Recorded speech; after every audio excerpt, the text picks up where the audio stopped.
பரத் என்னப்பா பரத், இந்த forest adventure இதெல்லாம் புக்ல படிக்கும்போது வெரி இன்ட்ரெஸ்டா இருந்ததுப்பா. ஆனா நேர்ல பாக்கும்போது எனக்கு குப்புன்னு வேர்க்குது, பயமா இருக்கு. நான் வரல. பயப்படாத, தைரியமா வா. எப்படி தைரியமா வர்றது? கூட வந்திருக்க டிக்கெட்டுகளை எல்லாம் பாரு, துக்கத்துக்கு வர மாதிரியே வர்றானுங்க. இப்ப இவனுக்கு என்ன ஆகி போச்சா? கோடிக்கணக்கான ரூபாய் குதிரை பந்தயத்தை விட்டு மாதிரியே மூஞ்சி வச்சுட்டு வர்றானுங்களே. ஜன்னலுக்கு வெளியே தட்டு சோத்துக்கு எட்டி எட்டி பாத்துட்டு இருந்தானுங்க. இதுல இன்ட்ரெஸ்ட் வரலையாங்க? ஏய், எல்லாம் ஜாலியா ஒரு பாட்டு பாடுங்கப்பா.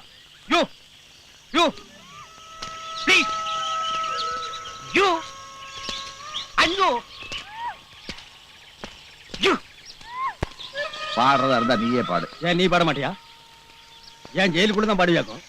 போடா போடா புண்ணாக்கி. அச்சோ, என் பாட்டு எனக்கே பயமா இருக்கே. பரத்